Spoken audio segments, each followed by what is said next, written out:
한 절씩 교독합니다. 아브라함과 다윗의 자손 예수 그리스도의 계보라.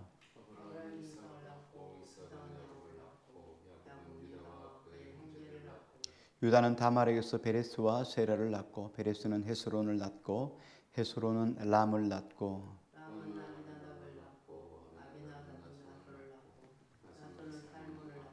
살몬은 라합에게서 보아스를 낳고 보아스는 룻에게서 오벳을 낳고 오벳은 이새를 낳고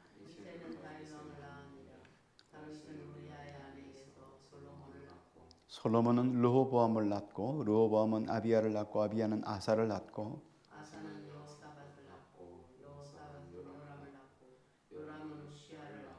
우시아는 요담을 낳고 요담은 아하스를 낳고 아하스는 히스기야를 낳고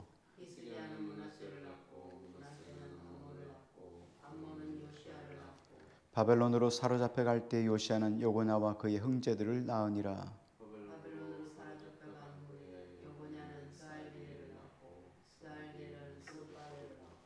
스룹바벨은 아비웃을 낳고 아비웃은 엘리야킴을 낳고 엘리야킴은 아소르를 낳고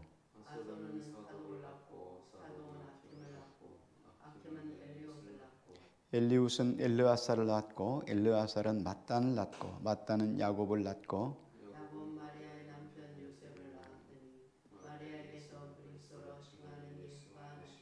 같이요.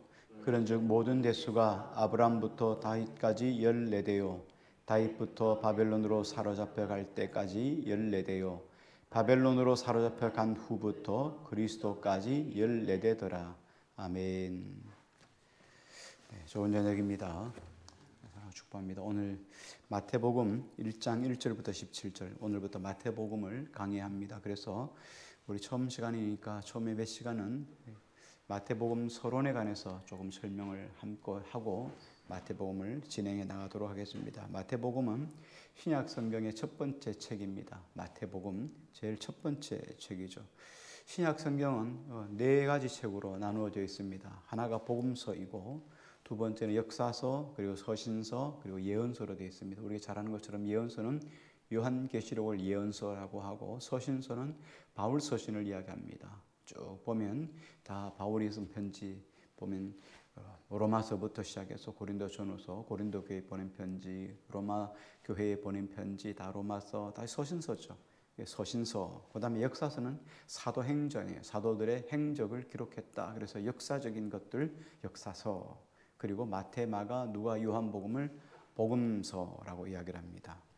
자, 그런데 복음서는 또 두 가지로 나누어져요. 마태, 마가, 누가, 요한복음인데 마태, 마가, 누가는 공관복음이라고 이야기를 하고 요한복음은 같은 복음이지만 조금 달라요. 왜냐하면 요한복음은 조금 이 세 가지 책, 이 세 권의 책과 조금 다른 특성을 가지고 있어요. 그래서 이 세 책, 마태, 마가, 누가는 같은 예수 그리스도를 바라보는 공통된 관점을 가지고 성경을 썼다. 그래서 공관복음이라고 이야기하고 나머지 한 복음, 요한복음은 따로 또 복음서를 나누기도 합니다.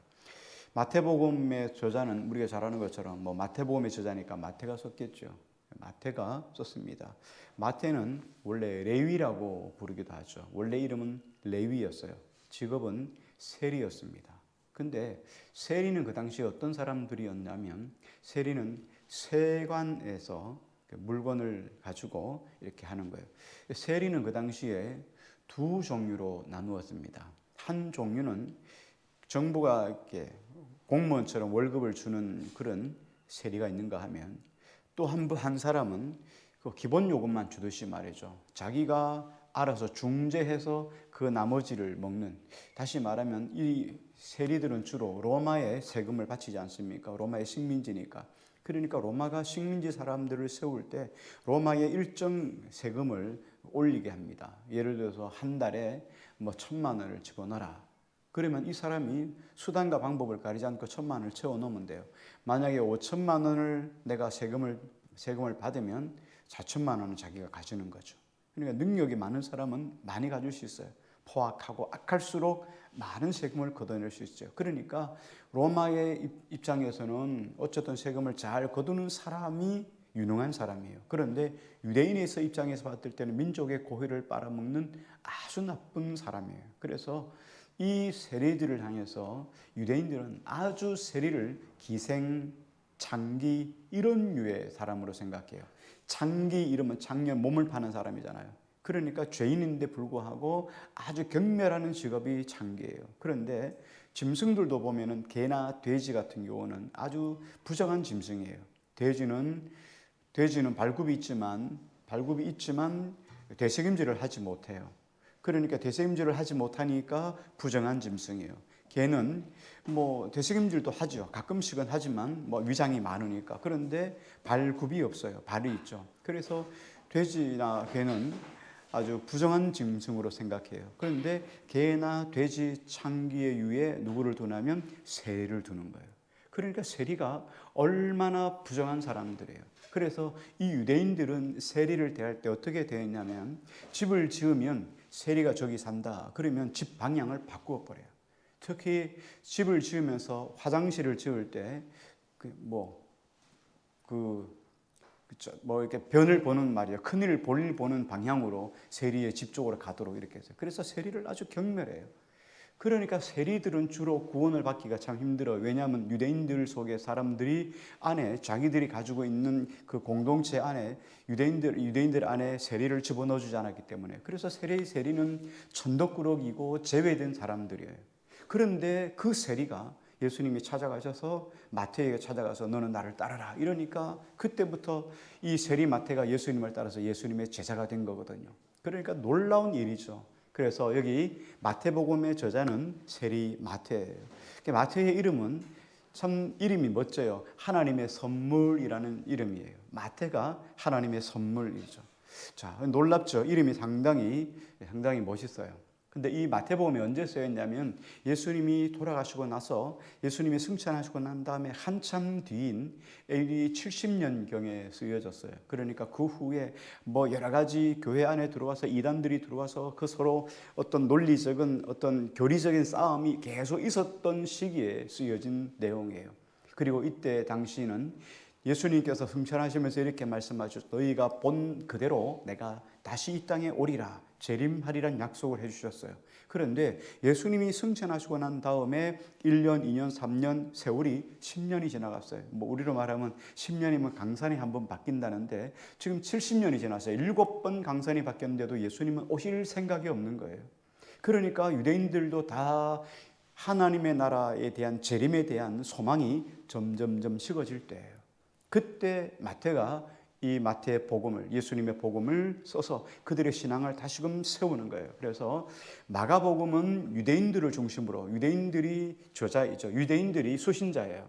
그래서 유대인들을 향한 편지라면 마태복음은 어떤 의미에서는 이방인 그리스도인들을 향한 또 복음이기도 해요. 그리고 특별히 유대인들에게 너희가 왜 하나님의 나라에 대해서 왜 믿지 않느냐, 예수 그리스도에 대해서 집중적으로도 관점을 가지고 했던 메시지가 마태복음입니다.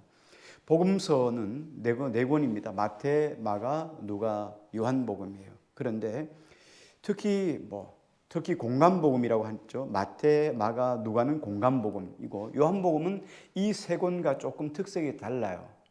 상당히 좀 그 안에 내용면에 상당히 철학적인 면이 들어가 있죠. 그래서 요한복음은 따로 이야기하고 이 세 복음을 가지고 공간복음, 공통적인 관점을 가졌다 해서 공간복음 이야기를 합니다. 그런데 마태, 마가, 누가 복음이 다 달라요. 특색이 다 달라요. 그러면 오늘부터 이제 마태복음을 하는데 그럼 마태복음은 어떤 특색을 가지고 있는가? 오늘부터 몇 시간 좀 서론에 대해서 조금 생각을 하는데 오늘은 간단하게 조금 워밍업하는 의미에서 좀 특색을 좀 생각해 보려고 합니다. 마태복음의 특색은 네 가지를 가지고 있어요. 오늘 첫 번째 특색을 보면은 마태복음은 왕의 복음이에요. 자, 왕의 복음이다라고 하는 말은 뭐냐면 마태복음의 주인공은 예수님이잖아요. 예수님을 지금 관점을 가지고 성경을 마태가 썼단 말이에요. 마가복음도 예수님을 관점으로 썼단 말이죠. 누가도 예수님을 관점으로 썼어요. 그러니까 예수님이 주인공이에요. 그런데 마태는 예수님을 무엇으로 기록했냐면 예수님이 왕이다. 예수님을 왕으로 모습으로 그렸습니다.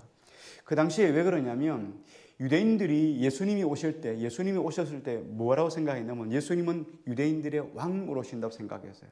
그래서 그들은 항상 예수님이 오시면 이 나라를 통치한다고 생각했어요. 유대인들의 관점 속에서는 예수님은 어떤 예수님이냐면 육적인 예수님이에요. 영적인 것들은 잘 몰라요. 일단 제껴두고 예수님이 오시면 어떤 일이 일어나느냐. 로마의 식민지에 있었던 이 이스라엘 백성들, 유대인들을 해방시켜서 그들로 하여금 온 나라를 다스리는, 오히려 역전돼서 로마가 이스라엘을 다스리는 것이 아니라 이스라엘이 로마를 다스리는 이런 나라가 온다고 생각했어요. 그래서 그런 왕이, 메시아가 이 땅에 오면 하나님의 능력을 받아서 그들을 다 멸하는 이런 육적인 메시아를 생각하고 있었거든요. 그런데 예수님이 이 땅에 오셔서 어떻게 했습니까? 약한 자예요. 볼품도 없고 그냥 모양도 도수장으로 끌려간 어린 양과 같고 힘없고, 그리고 맨날 죄인들의 친구라고 죄인들과 같이 있고 죄인들과 같이 밥 먹고 죄인들 속에 복음을 증거하고, 그러니까 유대인들 입장에서 봤을 때는 바리새인들이나 서기관들이나 제사장들이나 종교 지도자 입장에서 봤을 때는 예수님은 정말 웃기는 사람인 거예요. 그것도 예수님의 예수님이 크게 말이죠, 왕의 자손처럼 그런 골룡포를 입고 이렇게 딱 온 게 아니고 어디서 왔습니까? 말구유를 통해서 소구유에서 나셨잖아요. 그리고 나귀를 타시고 예루살렘 입성하니까 참 볼성스러운 거예요. 자, 어떻게 저분이 메시아가 될 수 있을까? 그래서 육적으로 멋있지 않으니까 예수님 자체를 거역하고 거절했습니다. 우리도 그런 게 있죠. 우리도 보면 좀 겉이 번드름하면 말할 때도 신뢰감을 주잖아요. 사람이 좀 괜찮다 싶으면 좀 신뢰감을 주는데, 그렇지 않으면 어떻습니까? 그렇지 않으면 무시하는 경향이 있잖아요. 좀 하찮고 옷도 좀 깨지지하게 입고 뭔가 볼품이 없고 이러면 무시하는 거죠. 예수님이 그 당시에 그랬다는 거예요. 자, 그런데 어쨌든 첫 번째 이 마태복음의 특성은 왕의 복음으로 기록되어 있습니다. 성경에 보면 예수님이 이렇게 이야기를 하죠. 예수님이 나실 때 보면 동방에서 동방 박사들이 와서 예수님을 찾는 장면이 나옵니다. 예수님이 나신다는 것을 동방 박사들이 찾고 헤로데 왕에게서 이렇게 말합니다. 여기 유대인의 왕으로 나신 이가 누구냐? 우리가 그 왕에게 경배하러 왔노라. 지금 헤롯이 분봉왕입니다. 로마에서 이 갈릴리를 다스리라고, 유대인들을 다스리라고 세워놓은 왕이 헤롯이거든요. 분봉왕이란 말이에요. 그러니까 로마로부터 하달받은 왕이에요. 그런데 유대인의 왕이 난다고 하니까 얼마나 가슴이 철렁했겠어요. 그러니까 막 죄다 아이들을, 그 당시에 그러면 났다 그러는데 너희가 언제 메시아가 난다고, 왕이 난다고 소식을 들었냐? 별자리를 보니까 지금이 날 때다. 그러니까 이 헤롯이 2살 이하의 사람들, 모든 아이들을, 엄마 뱃속에 난 아이들, 아들이면 다 죽여버린 거예요. 그래서 이런 일들이 일어나게 되는 거죠. 그래서 유대인의 왕으로 오셨다는 것을 헤롯 자체도 인정하고 있습니다. 마지막에 보면은 예수님이 마태복음 마지막 장면에 보면 빌라도의 뜰에서 예수님이 신문 받으시는 장면이 나옵니다. 빌라도가 이렇게 말합니다. 내가 유대인의 왕이냐? 그러니까 예수님이 이렇게 말씀하십니다. 내가 방금 말하였도다. 예수님 스스로가 왕이신 것을 스스로 인정하고 말씀하시는 장면이에요. 그래서 예수님은 왕으로 오셨다. 우리가 마태복음을 딱 열면, 성경을 잘 모르니까 마태복음을 딱 열면 마태복음 첫 장에 뭐가 나오냐면 족보 이야기가 나와요. 족보 이야기는 너무나 재미없어요. 왜? 지루하고 기니까 재미가 없어요. 그런데 이 족보가 얼마나 중요하냐면요, 이 족보가 어떤 족보입니까? 우리 방금 마태복음 1장 1절부터 17절까지 읽었는데 중간에 쭉 보면은 누가 나옵니까? 쭉 나오다가 다윗이 나옵니다. 그런데 다윗이 솔로몬을 낳고 솔로몬은 르호보암을 낳고 뭐 그렇게 계속 나가잖아요. 그런데 다 이름을 붙였는데 다윗에게는 뭐라 붙였습니까? 왕이라. 다윗 왕이라. 왜냐하면은 다윗 왕으로부터 메시아가 온다고 구약이 예언하기 때문에요. 그래서 왕의 족보예요. 이 족보가 그냥 쓴 게 아니라 왕의 족보란 말이죠. 그리고 쭉 이 다윗으로부터 쭉 와서 예수가 나니라. 그래서 예수님 족보는 어때요? 왕의 족보예요. 다윗 왕의 후손으로 오셨다는 것을 성경이 그대로 기록해 주고 있어요. 그러니까 다윗 왕의 계보를 통해서 예수님이 나셨다는 것을 증명하고 있습니다. 다윗 왕의 왕권을 철저하게 계승하실 메시아가 예수님이다. 그래서 예루살렘 입성할 때도 예수님이 뭐로 들어갑니까? 나귀를 타죠. 원래 유대인들은 대관식을 하면 어디라면 다른 곳으로 헤브론으로 가서 거기에서 기름을 붓습니다. 왕으로 기름을 붓는데 특히 이스라엘에는 세 사람에게 기름을 붓습니다. 기름 붓는다는 말이 그리스도라는 말이에요. 그리스도라는 말은 기름을 부었다라는 뜻이에요. 우리가 야 구리스 쳐라 이렇게 말하잖아요. 그 구리스가 그리스예요. 그리스도 기름을 부었다. 근데 왕 그리고 제사장 그리고 선지자예요. 하나님의 말씀을 선포하는 사람, 하나님 말씀을 대언하는 선지자에게 기름을 부었고, 그리고 또 제사장에게 하나님께 예배하는 제사장에게 기름을 부었고, 그리고 여기 왕에게 기름을 부었어요. 그 왕이 대관식을 가서 기름을 붓고 그 헤브론에서 또 올라옵니다. 예루살렘까지 올라올 때 뭘 타고 오냐면 나귀를 타고 올라와요. 나귀를 타고 올라오면서 막 춤을 추면서 앞에 꽹과를 치고 악기를 부르면서 하나님께 찬양하면서 입성하거든요. 근데 예수님이 그때 나귀를 타고 오신 거예요. 그러니까 와 이스라엘의 왕으로 오신 이여 호산나 주의 이름으로 오신 이여 찬송하리로다. 그렇게 왕의 되간식처럼 왕의 입성처럼 왕의 개선문같이 이렇게 입성하셨던 거죠. 그래서 마태복음에서 특징적으로 말씀하시는 것은 우리가 성경을 읽을 때 특히 마태복음은 왕이신 예수 그리스도, 마태가 지금 예수님이 왕이라는 것을 계속 설명해 주고 있구나 하는 것에 관점을 가지면 돼요. 두 번째 특색은 뭐냐면 마태복음의 특색은 메시아의 복음이다. 마태복음은 다른 성경에 보면 마가복음, 누가복음, 요한복음도 마찬가지인데 구약 성경을 많이 인용하죠.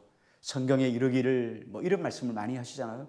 그런데 다른 성경, 마태복음을 제외하고 마가, 누가, 요한복음 여러 가지 뒤에 또 서신서까지 다 합쳐가지고 모든 성경에서 인용한 구약을 인용한 신약 성경의 모든 성경을 다 합해도 마태복음에서 구약의 성경을 인용한 것보다 모자라요. 그러니까 마태복음에서 구약 성경을 얼마나 많이 인용했는지 몰라요. 68번이나 인용했어요. 이 이야기가 뭔 이야기예요? 구약에 예언했던 것이 신약에 이루어졌다는 뜻이에요. 그 예언이 지금 성취되었다는 의미로 구약의 성경을 많이 인용하는 거예요. 그때 구약의 성경이 뭐라고 말씀하셨느냐? 모세가 이야기하기를 그렇게 말씀하시며 다윗이 이야기하기를 말씀하시면서 성경의 말씀을 인용한단 말이죠. 그 말씀은 뭐예요? 지금 현실로 이루어졌는데 그 메시아가 누구냐? 그분이 예수님이다. 그래서 메시아의 성취에 대한 복음이 바로 이 마태복음이에요. 예언의 성취가 이루어졌다는 것에 대한 증거를 통해서 구약의 성경을 인용한 것이죠. 자, 세 번째 오늘 이 마태복음의 특색은 뭐냐면 배신의 복음이다. 배신의 복음, 배척의 복음 이렇게 볼 수 있어요. 사람들이 다 거절했다.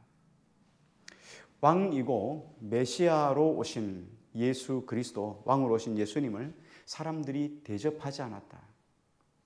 그렇게 기다렸던 왕이에요.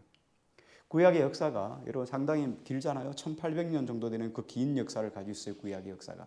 근데 그 구약의 역사가 쭉 잘라가지고 다윗 때까지 생각해도 800년, 900년이 된단 말이죠. 그럼 메시아가 오기를 이스라엘 백성들이 얼마나 많이 기다렸어요. 다윗을 통하여서 나라가 부강해지고 솔로몬을 통하여 솔로몬 성전을 짓고 하나님께 예배했던 그들이 그때 과거에 그 화려했던 날들이 있단 말이죠. 근데 그것이 솔로몬 이후로 완전히 부서지고 결국은 어떻습니까? 말라기서를 중심으로 이스라엘 백성들이 다 포로로 끌려가잖아요. 그리고는 도리에 돌아나 남지 않고 옛 영광이 다 사라져 버렸어요. 그래서 메시아가 오기를 기다리는데 신구약 중간사가 400년이에요. 그리고 예수님이 오셨어요. 그런데 아직도 예수님이 진짜 메시아로 모든 사람들 다 멸하고 옛 영광을 회복해야 되는데 예수님은 그럴 기미가 전혀 보이지 않는 거예요. 자, 그러니까 어떡합니까? 예수님을 배척한 거예요. 진짜 오시는 메시아는 모든 것들을 다 회복시켜 주신 하나님, 옛 영광을 회복시켜 주시는 그런 왕 되신 하나님, 그런 왕 되신 메시아를 꿈꾸고 있었거든요. 근데 예수님은 그렇게 하지 않았어요. 예수님은 어떻습니까? 오른밤 때리면 왼밤을 내밀고, 너희 겉옷을 빼앗으면 속옷까지 주고, 오리를 가자면 십리를 가자, 원수를 사랑하고 7번씩 7번 사랑하고. 그거 싫고요.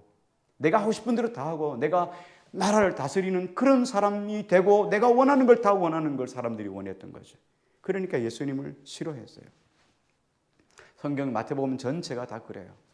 자, 성경에 보면 헤롯이 예수님을 죽이기 위해서 아이들을 다 죽이죠. 예수님을 배척하는 거예요. 그 다음에 예수님을 증거했던 세례 요한도 못 베어 죽이죠. 예수님을 미워했기 때문에 세례 요한도 죽여버립니다. 결국은 예수님을 십자가에 못 박아 죽게 하죠. 예수님이 이렇게 말씀하십니다. 엘리 엘리 라마 사박다니, 나의 하나님 어찌 나를 버리셨나이까. 예수님도 배척을 당해요. 이 땅에서도 배척을 당하고 결국 하나님으로부터 버림받아요. 예수님이 제일 싫어했던 게 뭐냐면, 고통보다 더 싫어했던 건 아버지에서 떨어지는 거예요. 죽음으로 음부에 들어가는 거예요. 그게 제일 절망이었는데, 예수님은 우리를 살리시기 위해서, 하나님은 우리를 살리시기 위해서 예수님을 그 십자가 형틀 아래, 십자가 아래로 그냥 놓아두시고 침묵하셨던 거죠.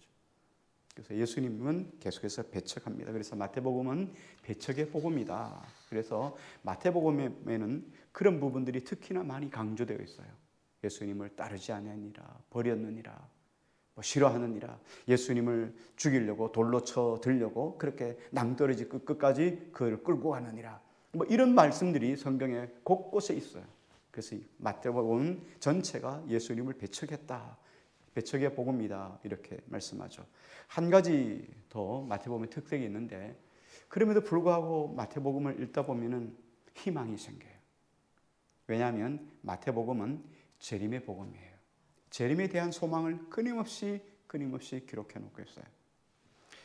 마태는 예수님의 재림 사상에 아주 강력한 사람이었어요. 재림에 대한 희망이 그 안에 확실하게, 재림에 대한 어떤 교리가 그 안에 확실하게 있었던 사람이에요.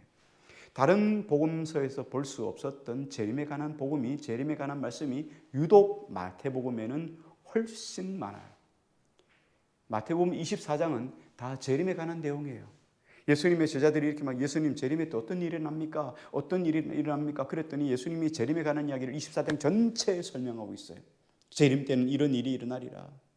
그러면서 계속 쭉 이야기하죠. 너희가 무화과 잎을 바라보라. 무화과 잎이 푸르면 너희가 열매가 맺을 때가 됐구나, 여름이 가까웠구나, 이렇게 생각하지 않느냐? 너희가 이 세상 징조를 바라보면서 이 세상 종말이 가까움을 보라는 거예요. 마지막 때에 어떤 일이 일어날 것인가? 전쟁의 소리, 기근의 소리, 그런 일들이 계속 일어날 거라는 거예요. 환경이 파괴되고 자연이 파괴되고 사람 인간성이 상실되어지고, 이런 것들을 바라볼 때는 야, 종말이 가까웠다, 너희가 경성하고 깨어 있어라, 이게 메시지란 말이에요. 이게 24장 메시지예요. 그래서 이렇게 재림의 메시지가 너희 속에 다가올 때 너희는 25장 말씀을 기억하라는 거, 25장에 연결해서 재림 백성들, 다시 말하면 재림을 사모하는 사람들은 어떻게 예수님을 맞을 것인가를 준비하는 말씀이 마태복음 25장이에요. 우리가 잘 아시는 것처럼 마태복음 25장은 여러 가지 비유가 있는데, 특히 세 가지 비유가 있어요. 열처녀 비유도 그죠? 열처녀 비유가 어떤 것이 있냐면, 10명의 처녀가 있는데, 그 당시 이스라엘의 대충 생각해 보면 이스라엘의 결혼식이에요. 이스라엘 결혼식, 아주 더운 나라죠. 한낮의 온도가 40도씩 이렇게 올라가니까, 여름 같을 때는 그리고 저녁에는 영하로 떨어지기도 하고, 보통 영하 1, 2도, 5도까지 떨어집니다. 그러니까 40도의 기온차가 있는 거예요. 그러니까 낮에는 잔치를 잘 못해요. 주로 언제 하냐면 해가 질녘, 그리고 해가 져서 완전히 땅이 조금 부시원해질 때, 우리가 보통 잠자리 들 때까지 한 10시 정도쯤 돼야 여름날은 약간 좀 시원해지잖아요. 바람도 불고. 그러니까 대충 그때쯤 잔치를 시작해요. 그러니까 밤에 모여가지고 막 이제 잔치를 준비하고, 신랑이 그때 오면, 먼 곳에서 그때 오면 잔치가 시작되는 거예요. 10명의 이제 신부 들러리죠. 신부 들러리가 10명의 이 신부 들러리가 있다가 등불을 가지고 기다리고 있는 거예요. 등이 있으면 기름이 항상 있어야 돼요. 항상 기름과 등을 가지고 있어야 되는데, 5명의 사람은 등을 가지고 있고 기름을 가지고 있었어요. 근데 5명의 사람은 등만 가지고 기름이 없는 거예요. 그래서 신랑이 늦게 오니까, 야, 기름이 다 떨어져서 옆에 있는 사람한테 기름 좀 꺼달라 이러니까, 야, 나도 쓰기에 부족해 이러니까 빨리 그들이 기름 사러 간 새에 신랑이 들어왔다는 거예요. 이렇게 해서 준비하지 않으면, 신랑이 오면 딱 문이 닫히면 끝이라는 거예요. 그래서 너희는 준비하라. 이게 열처녀 비유가 어떻게 해요? 천국을 소망하는 자들이 준비해야 될 상황에 대해서 열처녀 비유를 이야기하고, 그 다음에 달란트 비유예요. 우리가 잘 아는 것처럼 주인이 먼 곳으로 가면서 종들에게 5달란트, 2달란트, 1달란트를 맡겼어요. 그 달란트를 장사하라. 그래서 장사를 했는데, 5달란트 가지고 열심히 장사해 또 다른 5달란트를, 2달란트 가지고 장사해서 또 2달란트를 남겼어요. 근데 1달란트 받은 자는, 야, 이거 자기가 해봐야, 열심히 해봐야 이거 가지고 내가 망하면 원금 물어줘야 되고, 내가 이익을 남겨도 주인한테 다 줘야 되니까 나 소용없잖아. 그러니까 땅을 깊이 파서 땅에다 상부도 둡니다. 주인이 와서 셈을 하는 거예요. 5달란트 남긴 자에게는 착하고 충성된 종아, 내가 지극히 작은 일에 충성했으므로 내게 큰 것을 더하여 주리라. 그렇게 하시고 두 번째 2달란트 남긴 자에게도 동일한 칭찬을 하셨어요. 차이가 없어요. 근데 마지막 한 사람한테 내가 혹시나 그렇게 땅에 묻어두었나이다. 그랬더니 예수님이 책망하셨죠. 내가 이것을 가서 차라리 별리로 이자놀이를 했으면 이자라도 남기지 않겠냐. 그러므로 너희 열매 맺지 않았으므로 책망하죠. 너희는 이 악하고 게으른 종아, 내가 바깥 어두운데 슬피 울며 이를 갈미 있으리라 하고, 그래서 그 1달란트를 5달란트 있는 자에게 주죠. 그래서 5달란트 있는데 무릇 있는 자는 받아 더 넉넉하게 되고 없는 자는 그 있는 것까지 빼앗기리라. 그래서 우리가 천국을 소망하는 사람, 이 땅에서 어떻게 삶을 매일매일 살아가야 될 것인가를 말씀해 주시는 거예요. 여기에 연결해서 또 한 가지 비유가 있는데 양과 염소의 비유입니다. 오른쪽에 있는 양에게 그리고 왼쪽에 있는 염소에게 말씀하시죠. 오른쪽에 있는 양에게 이렇게 말씀합니다. 너가 목마를 때 나 마실 것 주었고 배고플 때 먹을 것 주었고 나그네 되었을 때 영접해 주었고 옥에 갇혔을 때 돌아보았다. 아니 예수님, 내가 한 번도 예수님을 이 땅에 만난 적이 없습니다. 예수님 옥에 갇힌 것도 못 봤고 목마른 것도 못 봤고 배고픈 것도 못 봤고 예수님 나그네 된 것도 못 봤습니다. 그랬더니 예수님이 이렇게 말씀하시죠. 이 어린 소자에게 한 것이 곧 내게 한 것이다. 이 땅 가운데 소자들, 가난하고 소외되고 남들이 알아주는 그 한 영혼에게 내가 바라보고 섬기고 주님의 이름으로 행한 모든 것들이 하나님께 하는 것이다. 칭찬하셨어요. 그리고 왼쪽에 있는 염소들에게 너희는 내가 목마를 때 마실 것 주지 않았고 먹을 때 배고플 때 먹을 것 주지 않았고 옥에 갇혀 돌아보지 않았고 나그네 되었을 때 영접하지 않았다. 우리가 언제 그랬습니까? 이 소자에게 하지 않은 것이 곧 내게 하지 않은 것이다. 자, 이 비유가 뭐예요? 이것이 주님의 재림을 사모하는 자들이 장차 받을 그 재림 속의 심판 속에서 어떻게 삶을 준비하며 살아가야 될 것인가에 대한 복음이 마태복음에 특별히 더 많아요. 이거 다른 복음에 없는 것이 마태복음 24장, 25장 재림 때 마지막 시대에 있는 말씀이 24장, 25장에 있거든요. 그러니까 재림을 또 강조하는 것이 마태복음이에요. 그래서 재림의 복음이라고 이야기를 하는 거죠. 자, 오늘 말씀 결론을 내립니다. 복음은, 오늘 말씀 속 복음은 왕의 복음이다. 그리고 배척의 복음이다. 그렇죠? 그다음에 재림의 복음입니다. 메시아를 앙망하는 사람들의 복음이다. 그리고 천국을 사모하는 자들이, 바로 천국을 사모하는 자들이 어떤 삶을 살 것인가에 대한 재림 신앙에 관한 메시지를 주시는 복음이다. 그래서 마태복음이 그냥 우리가 읽는 성경의 첫 번째 읽으니까 그냥 빨리빨리 읽어요. 특히 이 부분, 이 족보 부분에 대해서는 막 껑충 뛰어 넘어가죠. 재미없으니까. 그런데 이 마태복음이 우리에게 얼마나 메시지가 주는 임팩트가 얼마나 강한지를 우리가 알 수 있어요. 오늘 마태복음을 통해서 여러분, 우리가 주님이 우리에게 주시고자 하는 메시지를 잘 받아서 정말 주님 앞에 기쁨이 될 뿐만 아니라 여러분 삶 속에 하나님 은혜가 넘치기를 주의 이름으로 축복합니다.